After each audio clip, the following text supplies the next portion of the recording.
Welcome to the Coming Home Well podcast, the show that educates, supports, and advocates for the veteran community. Your host, Dr. Tyler Pieron, U.S. Army retired, will bring you exciting conversations with amazing guests about resources, research, and military history, all geared to helping our warriors to come home well. Here's your host, Dr. Tyler Pieron. Welcome back to Coming Home Well. I'm your host, Tyler Pieron, and today we're going to talk about something that many people deal with, PTSD. But we're not going to be talking to a doctor or a psychiatrist or one of the many, many ways that people treat PTSD or PTS or whatever you want to call it, but the trauma of war. We have an author who is dealing with his own PTSD in his own way, and he wrote a book. It's called Dog, and I had a chance to read it, and I was blown away. The story resonated with me. I totally see so many of my friends and colleagues that have been not maybe the same, but a lot of the parts and pieces are right there. I see the challenge. I see the frustrations and the really hard things that veterans are going through dealing with PTS. Yishay Ron is an author. He is based in Israel, and it's a little bit different than our American stories, though there are so many things that are exactly the same. And so I'll let him talk about it, but he channeled his challenges into writing a book. It's called Dog, and it's a really neat, I love dogs. Everybody knows that I have several dogs.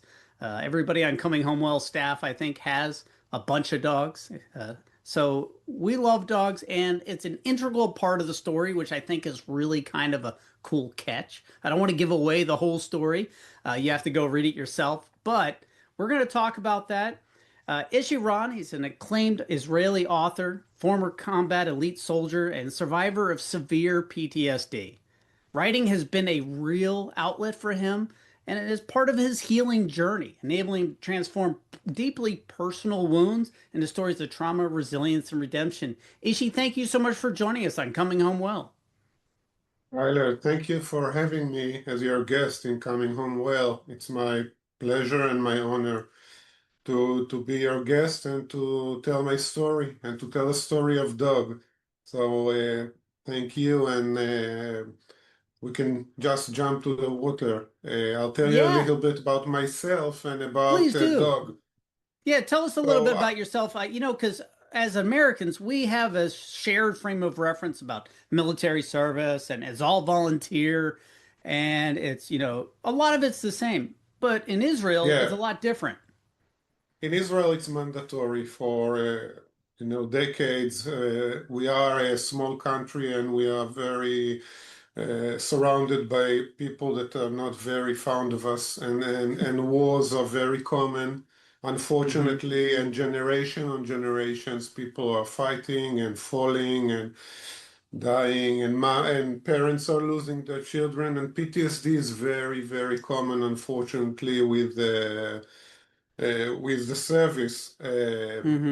I served in an elite combat unit. I served in the West Bank for 3 years, which I had many occasions which I encountered injuries and death, and a very oppressed situation, which put me in visuals and deeds that you don't encounter in your daily life as a civilian.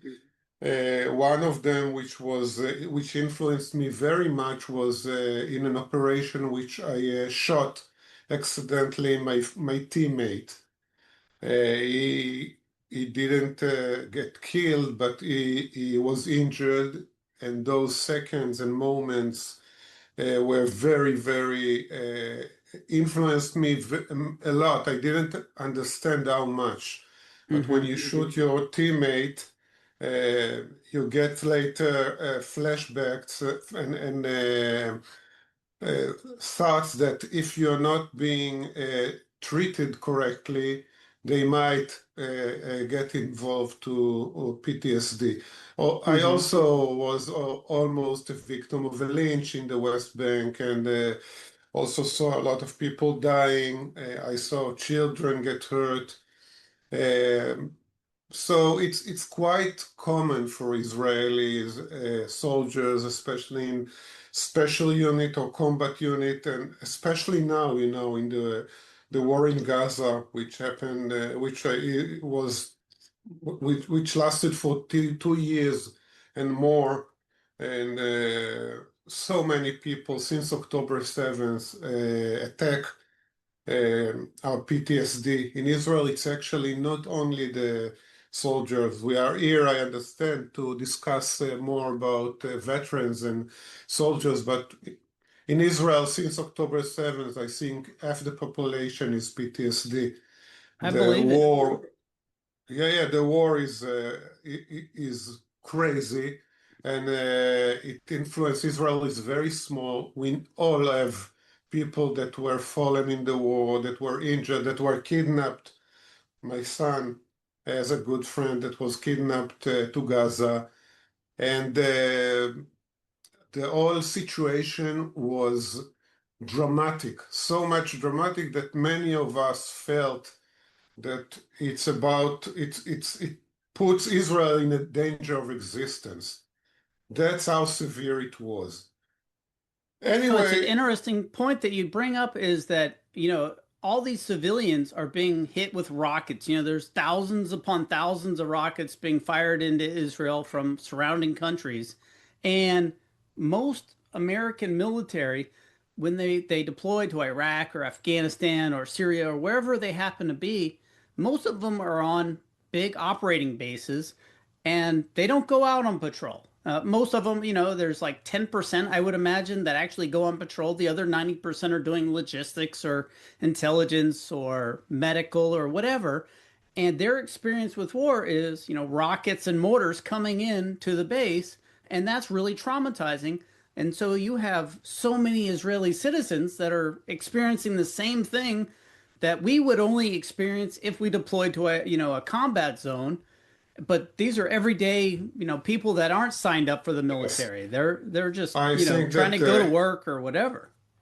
I think in this sense, Israel is very special country, which unlike many Western countries, I think most times we laugh at it that we say that in Israel one day sometimes it's like a decade in Europe. Hmm. It's like you wake up to fallen soldiers in the Gaza, and then in the noon there's a terrorist attack in Jerusalem, and then in the evening something happened in the north. And you always worry where your kids are, if they are in a Mm-hmm. party in the south or in the north of Israel. And very dramatic, very crazy. And especially, I think, if you are PTSD, and although I try not to consume a lot of news as a PTSD survivor. I'm trying to be more relaxed in my daily Mm. life. You cannot avoid it because you get it. They get the news comes to your social networks and everywhere, and sometimes you just get the anxiety attack or panic attacks, and you cannot run away from it. And so I think it's hard for everyone, but for PTSD, it's even harder. Anyway, So, I yeah. maybe I will tell you a little bit about how I experienced it because when I finished the army, I didn't know I'm PTSD. Mm-hmm. I So you, knew, you I served knew. your time, you thought you were fine, everything was good. Yes, yes, like many other soldiers, and it's very common. Mm-hmm. Uh, we will talk in a minute about the term of shame in PTSD and why it is so important for me to participate in podcasts like yours, Tyler, because it is so common worldwide, and especially I think in countries like Israel and the United States, which has a lot of conflicts. Vietnam War, you had Iraq, you have Afghanistan, so many people. I heard that more than 6,000 people, veterans, kill themselves each year in the States. and so many are finding themselves homeless. Yeah. So it's crazy. And so I finished the army, and immediately my good friends was a drink and a bang to smoke marijuana. Hmm. I didn't know I'm medicating myself. Yeah, the self-medicating sort of try to numb the feelings. Yeah, you try to put subconsciously, because it's not something that you're not telling to yourself, "Oh, I'm PTSD, so Yeah. let's get drunk." You just get drunk, and Yeah. then you get married, and you have kids, and you have a business, and you go to study, and everything, and all the time people tell you from your family, "Listen, go treat yourself," My wife told me for many years, you scream at night, you eat me up out of your sleep. And I'm like a typical man that just climbed out of the trees, because we are basically like apes, you know. Just I reacting. always said, yeah, I just said, no, everybody has nightmares, everybody has dreams, and I couldn't bring myself to admit that I have a problem.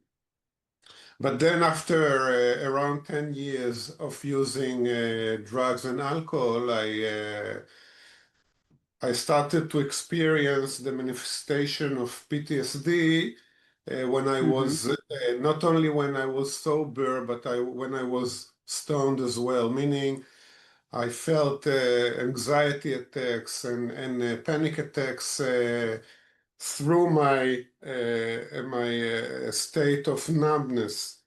So then I understood that something is very wrong, if I felt that it's not something regular, a daily feeling. I have a problem. So I decided to quit smoking and drinking, and I Hmm. went to a psychiatrist, which, imagine how crazy it is.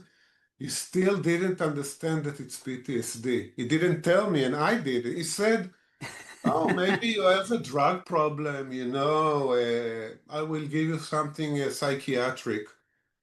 But as years passed by, the Hmm. manifestation of PTSD got worse, and the medication, the psychiatric meds, stopped being effective, and Hmm. I started to suffer a lot, especially from panic attacks when I was abroad for business, and I traveled a lot for my business, and I always had benzos and pills to calm me All down. the things that to numb you down. I mean, that's almost a trope here in the United States. It was for a long time that you go to the Veterans Affairs and you'd come back with a dozen prescriptions over time. One to help with this, and then another to treat the symptoms of that medication, and then back and Yeah, forth. And then pretty soon you've got a dozen different things that you're supposed to be taking, yeah, and they're all interacting and they're not really helping. yes. You can, by the way, if our audience want to check, I'm writing in Made in America. I had for some time. I have few essays which I wrote to them exactly about this, about how Hmm. the medical institutions for veterans, but also for civilians, they have their hands very light on psychiatric medication, which I'm not totally against. I know many people are saved by treating Hmm. by them, but sometimes it's feel like it's given too easily and as an experience thing. Okay, this didn't work. Let's try this. Let's upload the dose and try to numb you a little bit, and the situation is much Yeah. more complicated. And And it's I think frustrating. very, very you all the time there's you take this and you feel and you get a little fat, gain weight, and you take that and you feel depressed, and the Hmm. anxiety goes over, but you feel that the sadness is coming. There's so many. It's not really the whole solution. It might be part of the solution. I think that if you have anxieties, of course, you should take SSRI and maybe some other a medication, but you should first take care of yourself, meaning Yeah. psychological treatments, which, of course, not all of them works as well, but at least you have support of some kind. And You this know, is the very only good thing about the last 20 years of war in the United States is that we are now doing so much research on how to treat PTSD.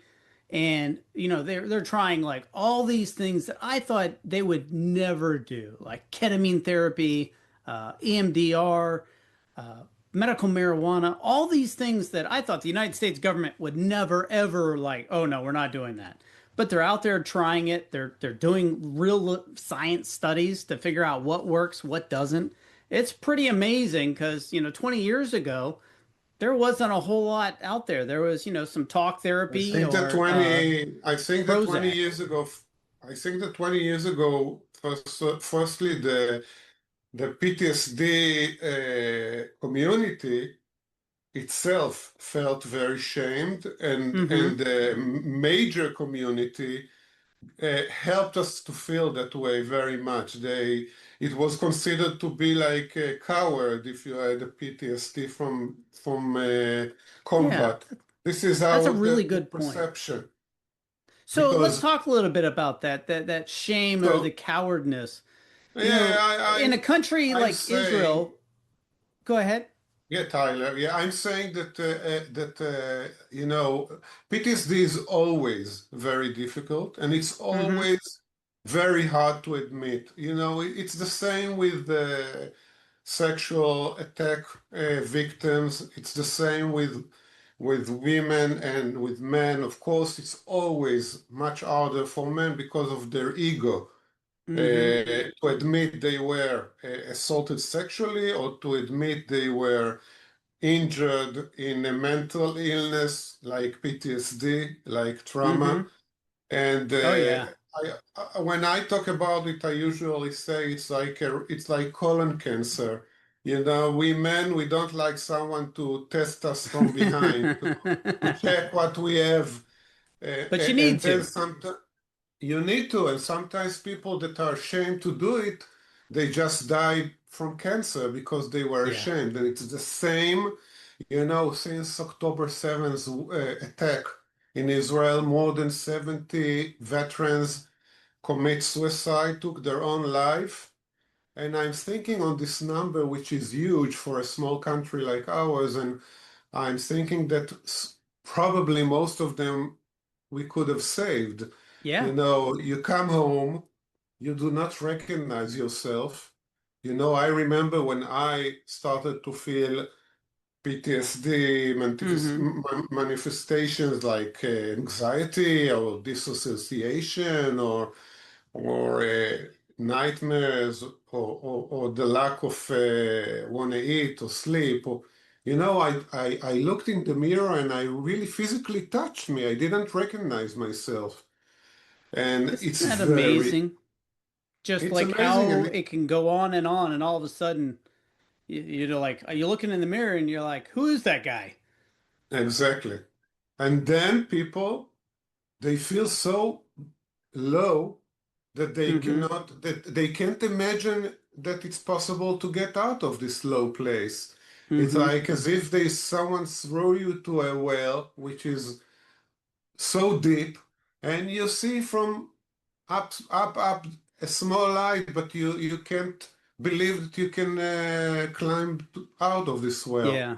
I think this is how you feel, and some people that before the war, they were men feeling themselves strong, going to dance, going to smoking maybe some marijuana, going to get drunk with their friends, bang, yeah, and then suddenly they feel that they are like broken for a Yeah. million pieces and they can't do anything and they're afraid to go out of the house. It's like the craziest feeling, and they're ashamed and they feel ashamed. Now, I know that in the past few years in Israel and in the US and in many Western countries, the authorities, the Ministry of Defense, the Army, Mm-hmm. uh, all the defense, the police, the CIA, all those places are treating PTSD in much more serious. And I think Yeah. also the population, at least in Israel, I feel it, that in the past few years, people are starting to understand that injury is injury, that Mm-hmm. losing an arm or losing a leg or getting a bullet in your head or in your stomach is the same like having a It's an PTSD injury. Yeah. And injury. And that's a big change. That is a that's huge change. It's the most common injury in the army, by the way. And if you Mm-hmm. want to hear a crazy statistic, we had in Israel a statistic. The Ministry of Defense, which take care of handicaps of all sort of handicaps, Mm-hmm. including mentally PTSD. They made a statistic and they find out that PTSD handicaps lives 5 years less by average than all the rest of the injuries in the army. So That's a it's scary, scary statistic. yeah, and they show that you develop psoriasis and skin problems and Mm-hmm. many other physical problems due to your PTSD. So I think now things are getting to be more treated much more seriously. And I hope it will get much better because the army knows easily to take us as kids and give us rifles and put us in combat. And they should take the responsibility when we are injured, and it doesn't matter in which kind of injury. I think that they should. I think when okay, so I will tell you how it was with me when many years after my service during Yeah. COVID. Let's yeah, that'd be a good starting point because you served and it was many years after until you finally realized, hey, all these things that I've been going and dealing with, my wife has to deal with when you're, having nightmares and all these things. How long was it after you got out and how did you actually get diagnosed and get some help? So things became more and more severe during the years, and I got Mm-hmm. more and more on medication, but no one like I didn't go to a proper psychiatrist and psychology to treat my PTSD because I still didn't admit I have one. And then Mm-hmm. during COVID, which was like 5, 6 years ago, my team had a reunion. Your military They, unit? yeah, my military unit. They just put everyone on a WhatsApp group, and then we talked a bit. When they did it, I already felt very, very pressed. I was like, I felt my heart pounding, but from the other end, I was very excited because there were people that I loved, and I haven't seen most of them for a long time. And then they decided to meet, and we had a gathering in one of our teammates' house, and I met the guy I shot.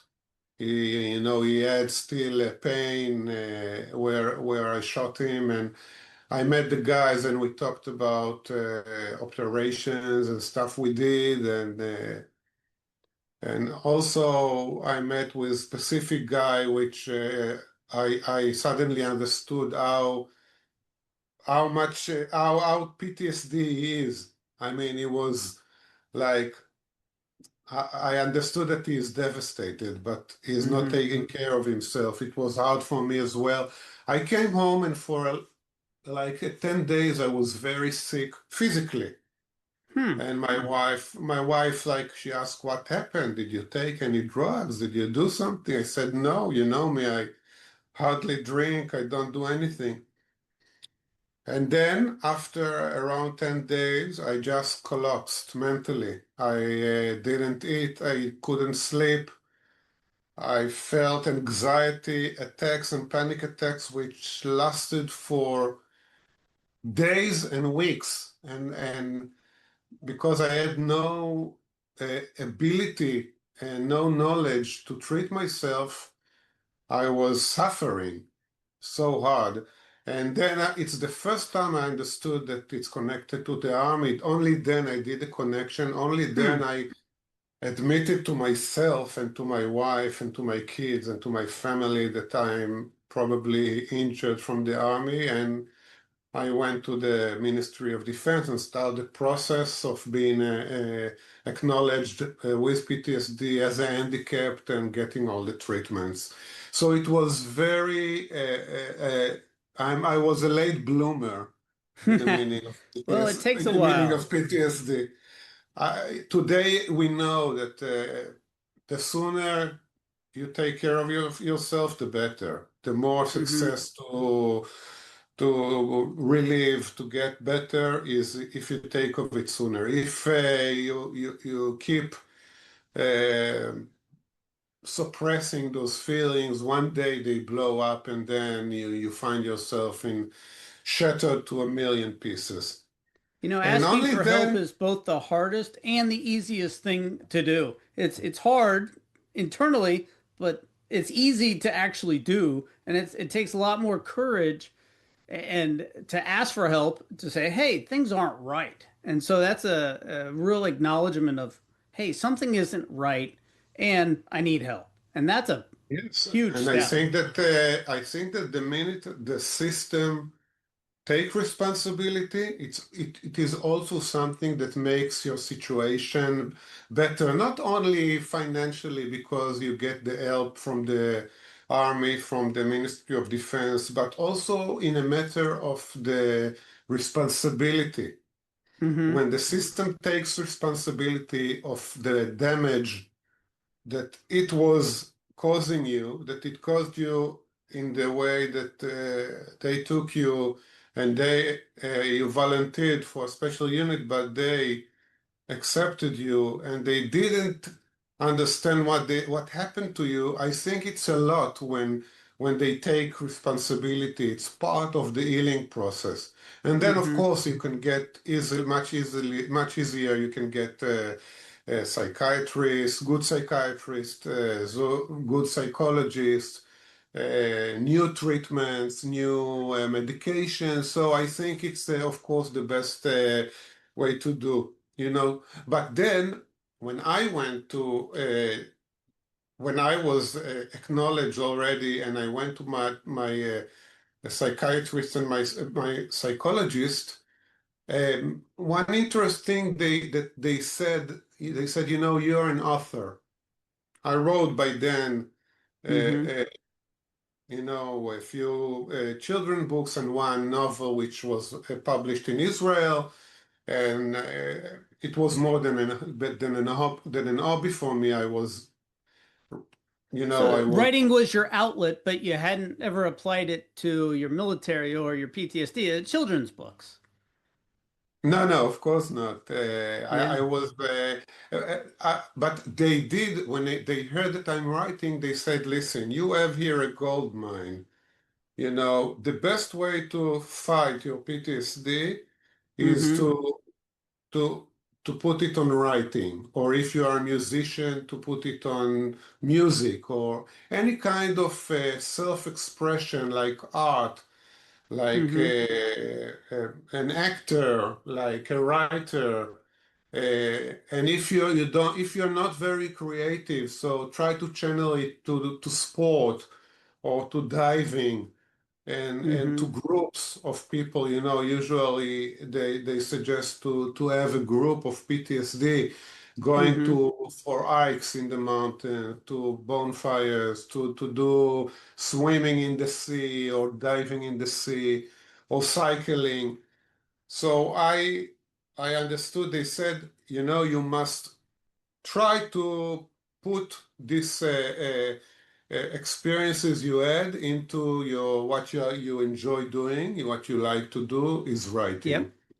And then I remember that I started a few years before a novel about which was called Dog, about a PTSD survivor, which only then I understood that the author in me knew his PTSD before I knew it myself. So you Meaning, sort of recognized it. You said, "Hey, I was writing about it, but I didn't really understand it." exactly. I Huh. didn't know I'm writing about myself, which is crazy. So then, because when I collapsed, I couldn't really find my focus on my job. I couldn't work. I couldn't do a lot of things in the house. So I started working on this novel of Dog. And Mm-hmm. then I suddenly understood how powerful it is. And as I finish editing it and sending it to my to publishing in Israel I, and to writers and to get blurbs, in Israel, and suddenly I got blurbs like from the craziest people. And you can see it in when you read Dog, you see the blurb section is Yeah. very. You have blurbs from all over the world, but you also have from very acclaimed authors in Israel and Professor Asa Kasher, which is an amazing figure in Israel, which wrote the IDF DNA, moral DNA, Mm-hmm. and from American authors. And I got the sense that it's a book that can be more of a significant book in the genre. You have many books that becomes like a cult book, and that's what happened with Dog in Israel. It became a cult book for PTSD, and people came to my home and Mm-hmm. they wanted signature on their book, but actually they Ah. wanted to sit on a cup of coffee and talk. And Ellie, my wife, she said, "Listen, Ishi, it feels like a shiva in the Judaism."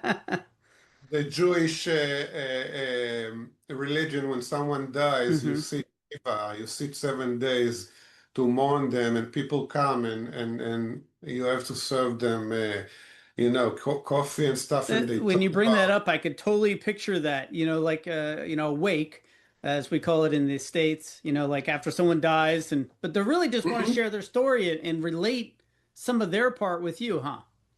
Amazing. And I got stories from, it was like crazy, from officers, from combat soldiers, from soldiers that are not combat, they were, military documentation that Mm-hmm. only took photos of stuff they couldn't handle.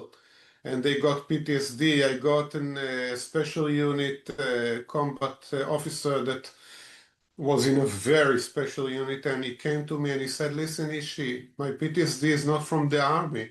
I was molested when I was a boy. And Oh, when I wow. read your book, I started to cry. Suddenly I start to It sort of remember clicked. stuff. Yeah. And then and parents came to ask about their children, which refused to admit they had the RPTSD, but the parents sees it in them. So Mm-hmm. it became like a cult book in Israel, and then it got to the long list of the Sapir Prize, which is the most prestigious literature prize in Israel. And then I understood that because I don't want to keep it only in Israel and only for me. I want to make it something more global and to try to reach PTSD survivors and other population, to shade the light on this subject, which is so important Mm-hmm. because Tyler, all of us, we drive in the big cities and we are surrounded by those weak links in society, those people that come to our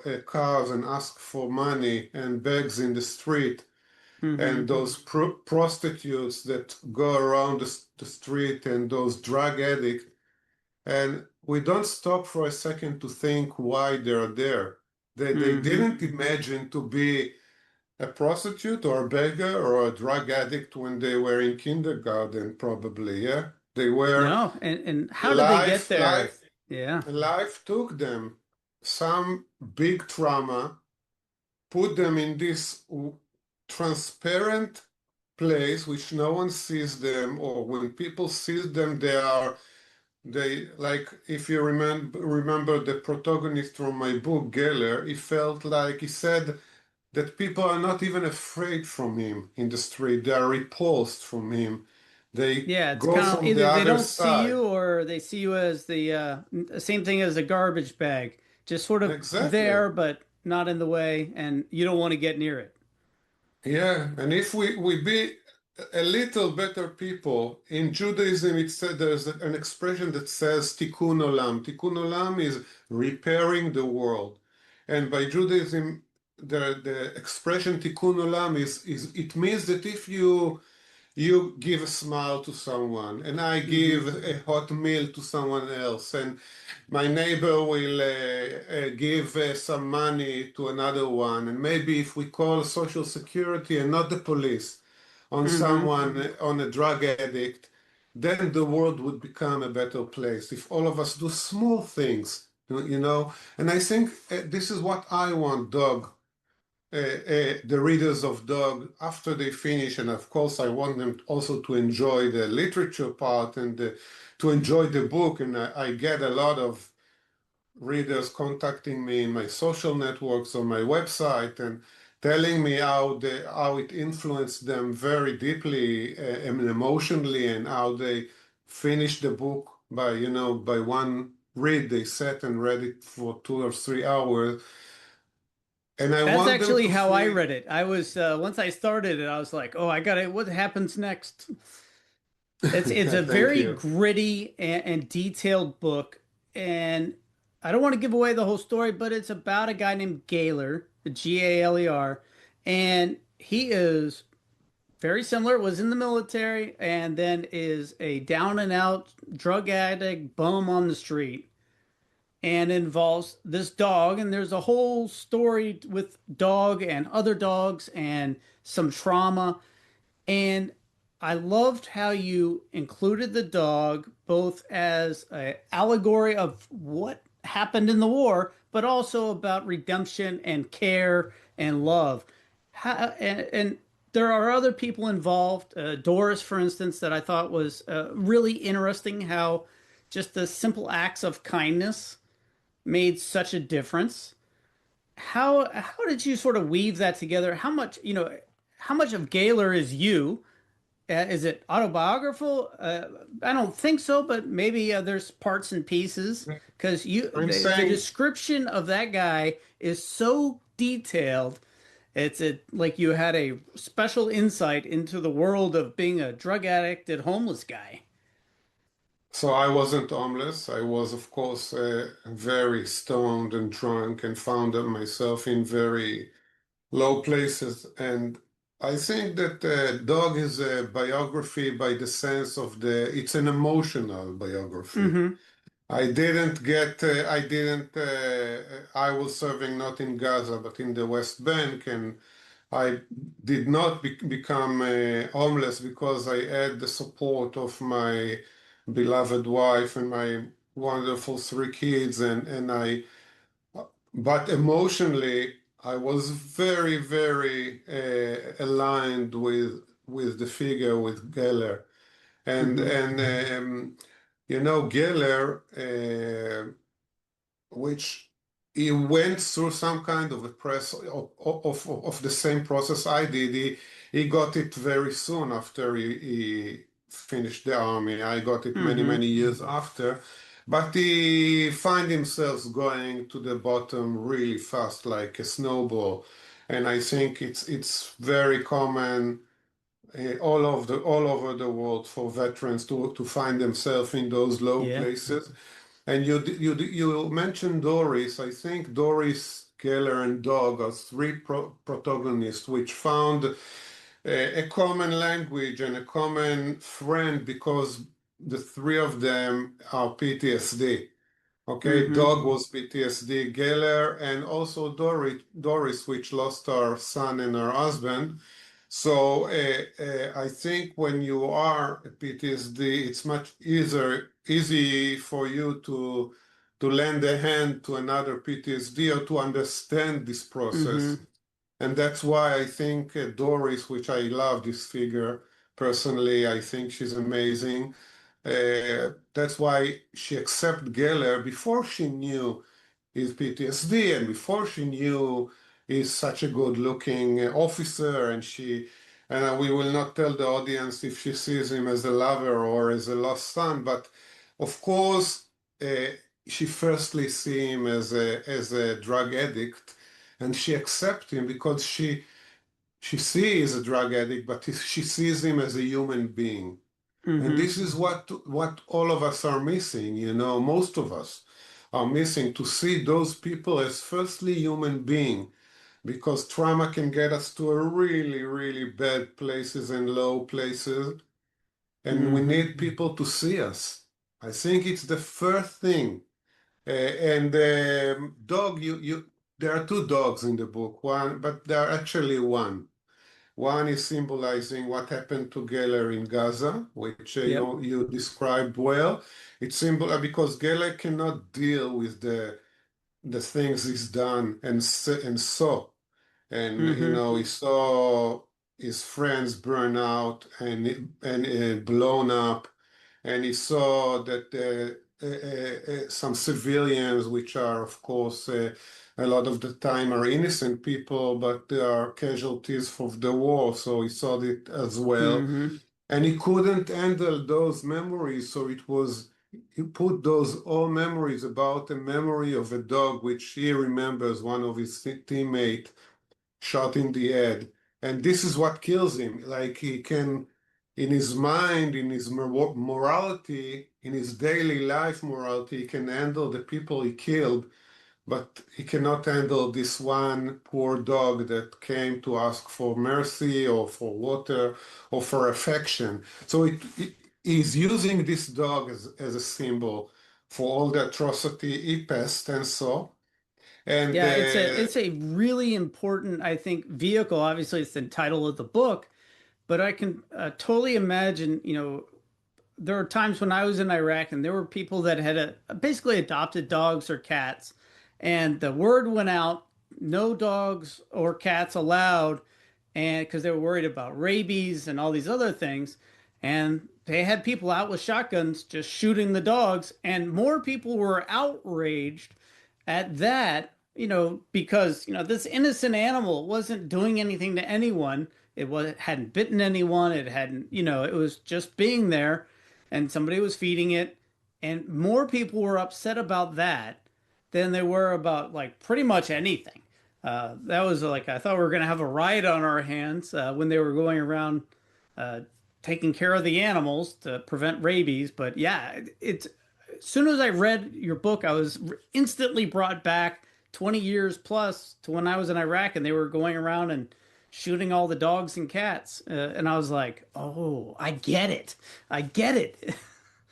yeah, and it's also, you said it yourself, you raise dogs all your life, so you have everybody that is taking care of animals understand how helpless they are, and dogs are man's best friends, of course. So Hmm. for me, it was very easy I needed this character of the dog to take the feeling were overwhelming, and I needed it to put for Geller, to Hmm. put his feelings over there. And then you One of have the the second dog that came to Tel Aviv and changing the plot for Geller. And Yeah. you know why Geller is called Geller? Because of Well, Uri Geller. that I was going to ask about that. So Uri Geller, the famous musician, or I guess not Not musician, musician, magician, mentalist. Ah, mentalist. That's magician. it. Yeah, yeah, yeah, yeah.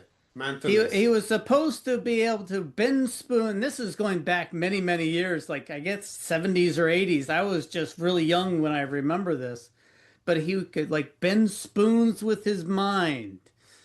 Yeah, How in the yeah, that's world did you exactly. how in the world did you come up with that character or remember him? I guess maybe he's more famous in Israel, but it was First of all, interesting.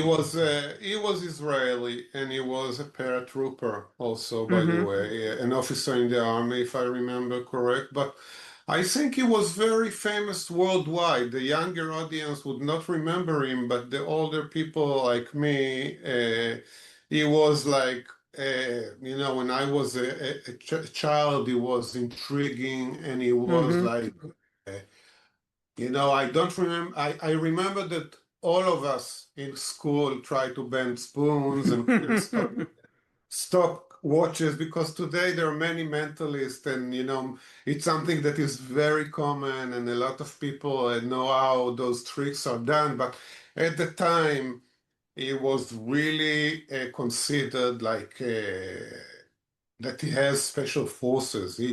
He also said it in all those interviews which he showed how in live how he bent spoons.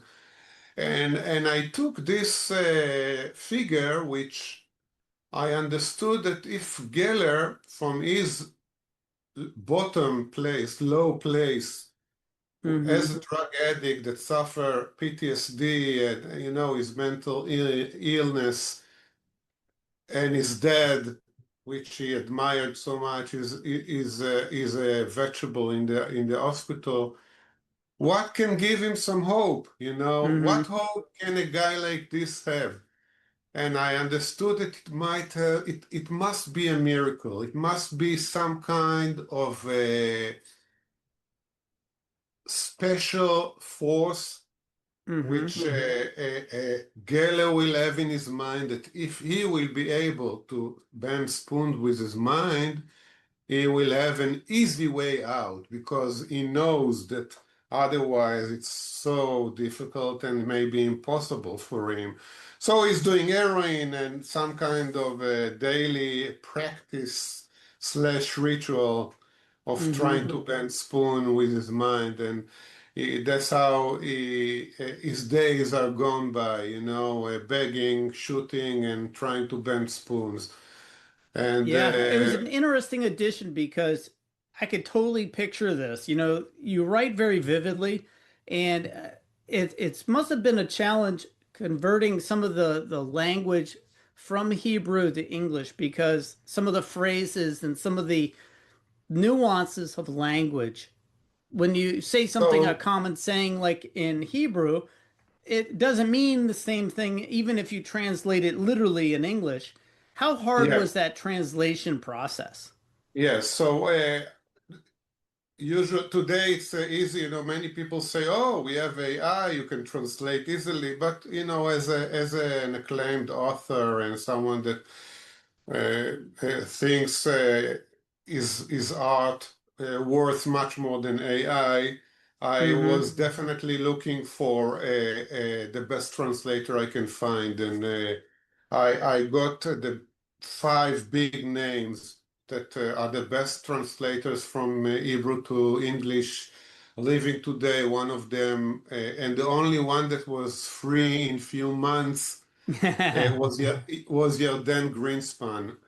She is an Israeli original, but she lives in New York for many years now. So she is a New Yorker more than an Israeli, Mm-hmm. and she translated few of the best and acclaimed authors in the Israeli culture to English. And we had I contacted her and she immediately understood the dog and she agreed immediately to do it. And because she was suction to the plot and to the book and to my experience so much, I think it was, I know because sometimes we are interviewed together and we are good friends now. So I know that the process was easy for her because uh, if you uh, if you have a story that the translator can feel in his art that the story Mm-hmm. was from the art and put on the pages for the reader, then it's much easier for him, for the translator to deal with such text because it's not boring for him. He understand the, and she said that it was very, it was not easy for her. She said it was very emotional, but Yeah. she told me that except from few terms that, she need to check exactly how do you express them in English, military slang and stuff like this. Basically, it went very, very smooth. And of course, I got the text from her. I had my remarks, and it was like a very smooth ping pong, which was finished quite fast. And when Yarden finished the work and Doug was finished in English, it's for the first time I understood. First of all, it's the first time I can read my own work in a different language, which give me the space. And Hmm. so I'm reading it, and I'm like, what? Wow, wow! I wrote it. It's like amazing, like someone else. So I think it's amazing to read your own work in English in different language, and it gives you the space to uh, criticize your work and to love your work and to understand what you want to do with it. And it was amazing for me. And actually, Dan and me are doing a lot of, if it's respectable book clubs or author events or, we do it together a lot of the times because she gives her perspective about the translator and translation process. It must And be really interesting because you speak English, as well. Obviously writing is a different art than, speaking, but obviously English.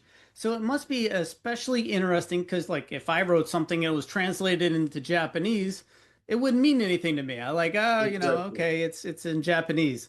But since you read exactly. English, have you read Dog in English or do you?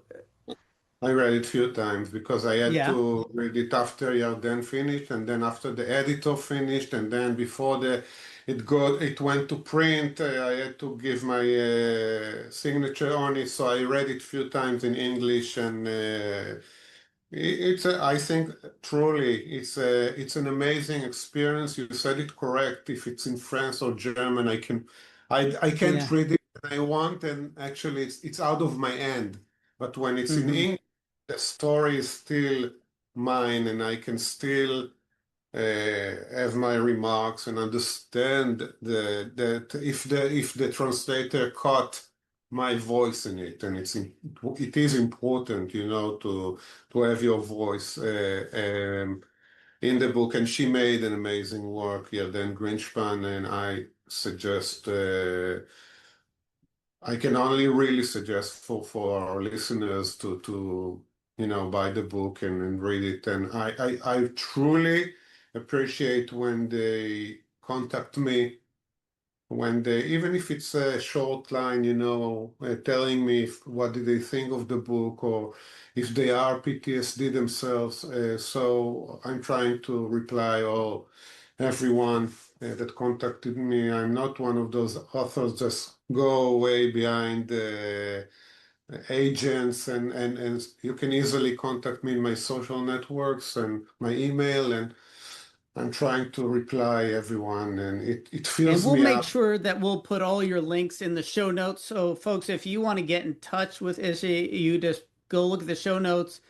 You'll have all the links and a link to the book. It is a fantastic book. I really enjoyed the really detailed, you understand the character and the environment that he's in, but also the challenges that he's facing. And it's like, wow.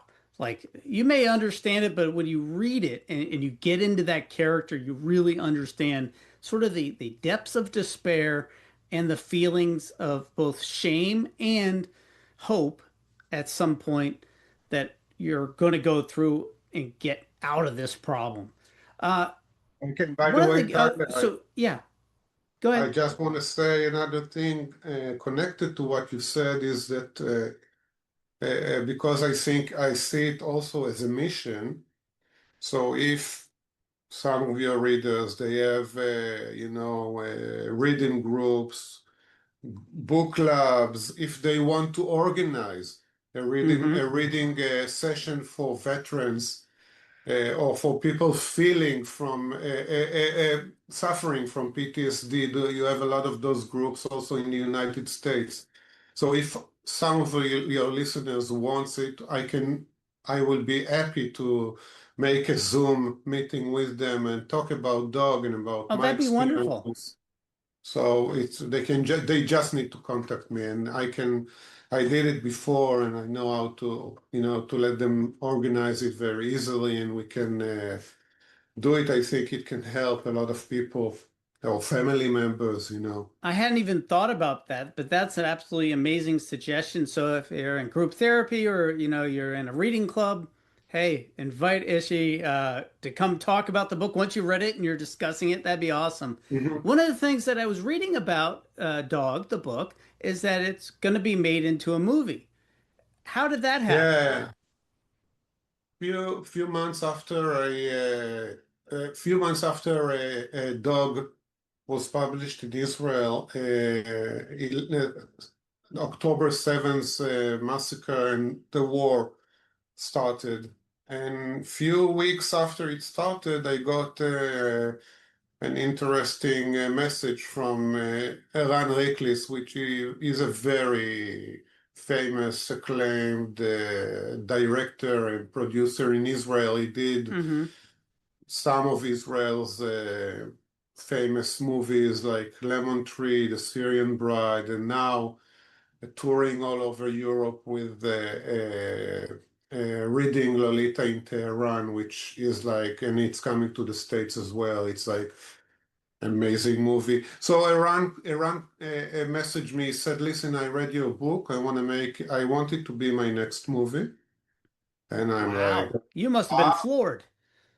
Yeah, he said, at first I thought that like it happened to me also in another novel that someone said he want to do a movie, and there's a big gap between someone telling you he wants to do the movie, actually doing the movie. So I told Iran, okay, he told me why he thinks it's an amazing book for a movie and that everybody are now doing series and movies on October 7th. But Dog is different because it's timeless. It's not Mm-hmm. dealing the war, but it's dealing with all wars. And then he asked for the rights. And then I gave him the rights. And after a few months, suddenly he got the first budget and he bought the rights, the real rights for the book. And now he almost finished to adapt it to a screenplay. Oh, wow. So it's moving right along. Yeah, yeah. He said he wanted to do it quickly. He's very enthusiastic, and I'm very enthusiastic. I'm not interfering with his work because I'm not a cinema It's a whole creator. different world, isn't it? Yeah, yeah, yeah. But yeah, actually, That's we exciting. very, very exciting. It's an amazing. It would be amazing to see Gala on the big screen, to see Dog on the big screen. I'm really excited. So let's talk about what do you hope that readers or the viewers of the movie get out of the book, especially here in the States or, even in Israel or anywhere that they're reading it. What do you hope people get out of either the book or the movie? Yeah, so I definitely want people to understand PTSD better. I want them to see the PTSD survivors and the injured veterans and injured trauma survivors Hmm. everywhere as human beings, and sometimes and most times as very brave human beings that were in the wrong place at the wrong time, probably in their karma or their life, Hmm. I want them to understand that usually people that are injured with PTSD are sensitive people. Hmm. You can be a macho man and you can play yourself as a very strong soldier or a macho woman that are very strong, but then because you are sensitive and your skin is more delicate, or because you have a high moral values, you get yourself into places which destroy you, which The moral injuries. the moral injuries, which are much talked lately in the last few years, which it's a very new issues. So I want people to understand us, the PTSD people, and to see this injury as a very severe, and to understand that society should take care of us and should take care of young people that are broken, you know. And like I told you before, Tyler, Tikkun Olam, repairing the world, be a better person. You don't have to donate thousands of dollars because not all of us have it, but you can give a good word, a good pet, a warm meal, trying to help in small things, and the world would be a better place. So it is The something small which kindnesses matter so much, especially for people that are, on the street yeah, or dealing with PTSD, and it's overcoming a lot of their resources. One of the things that we yes, talk about here is, finding your purpose and finding your tribe. Finding your purpose is what are you going to do with your life? And finding your tribe is, your family, your support network, or your friends, or whatever group it is that helps you to find your purpose in life. A lot of people don't have those resources readily available, or their PTS has sort of pushed them away because of their, behavior because of the PTS. And so have compassion, have kindness, and more importantly, if you're dealing with post-traumatic stress, go get help. It's really a sign of character exactly. and strength to go get help than it is to push it off and numb yourself with drinks and drugs and crazy behavior. So I needed your ending for another aim and mission that I want also from my readers to understand that if they are victims, if they are suffering from PTSD, or by the way, any mental illness, because society treats mental illness differently than regular Hmm. injuries. So if you are suffering, go seek help, admit to yourself, save yourself. It's not necessarily has to end bad, the story. It can end well, Yes. and You're the one to writing it, and that's the great well, thing about your life is that you're writing it, and you are the main character of your own story, as the kids like to say, the exactly. main character energy and all those things. Yes. Ishay, I'm gonna ask. I've asked you about a lot of things. I'm sure that there's some things that I haven't asked. Maybe are you writing a new book? Or are you doing some new things? What should I have asked you about, but I haven't yet? Okay, so if our listeners and audience would enter my website, yishayiishiron.com, they will have a pop-up letting them know about my next book, which I'm very excited about because it was already translated by Yarden Grinshpan to Oh English. wow. And it is very unique book because it will be published in English before it will be published in Israel. Hmm. My uh, my publishing house, my publisher, she was so enthusiastic, so she bought the rights to this book before I even gave it to a publisher in Israel. Oh So this is wow. very unique, and it is amazing book which also deals with trauma, different trauma, the Holocaust, and it Hmm. tells the name of the book is the girl who rode the white lion, and it's about a Jewish girl which is hunted by a psychic by an SS officer which um, is crazy. Is like I forgot this English word, but is very Psychotic. psychotic. Is obsessed Hmm. with hunting this girl, and she hides in a circus in Mm. Germany, and it actually was based, it's not a true story, but the idea for this novel came to me when I read about the Alter family, which saved Jews in the Holocaust in Germany because they had a circus. And a Hmm. circus is like a place of many cultures and many figures, strange people. So it was more easy for them to hide Jews. And this is what gave me the idea. So yeah, the girl Huh. who wrote White Line, which will be published in the US in 2026, and I'm very excited for it as well. And Wow, you must be awesomely excited because that's a very unusual jump. You write in Hebrew and now it's going to be published in English before even in Hebrew. That's a huge acclaim. That's a huge honor as well.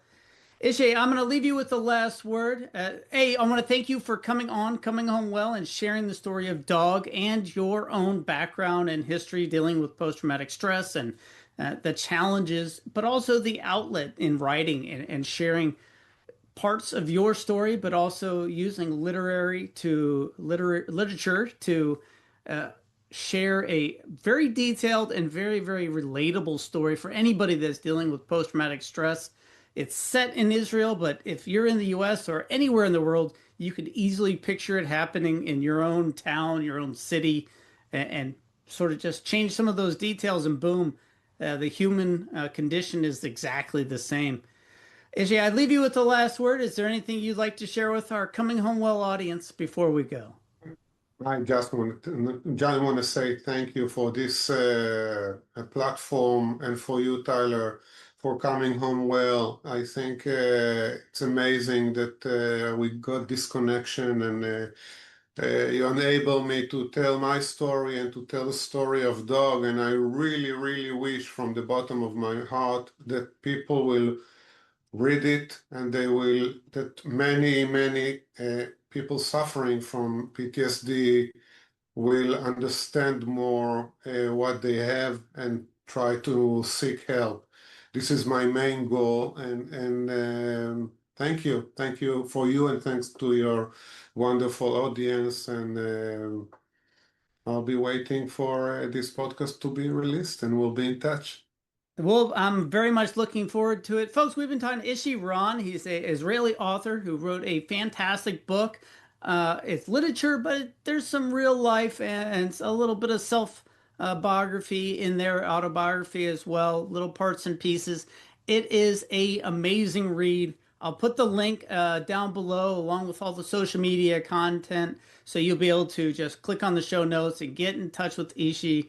If you have a book club or a group that does readings, it's a fantastic book. It's not super long, and it is an easy read in terms of going through the book. Though, if you have PTS or dealing with some of these or recognize it in your friends or family, might be a little bit harder because it is so real and so accurate in describing what's going on. So definitely go check it out. And it's a fantastic book. And thank you so much for joining us on Coming Home Well.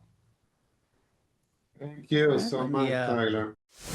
Thanks for joining us this week on Coming Home Well with Dr. Tyler Pieron. If you enjoyed this episode and you'd like to help support the podcast, please share it with others, post about it on social media, or leave a rating and a review. Thanks again. And until all are home and all are well, this is Coming Home Well.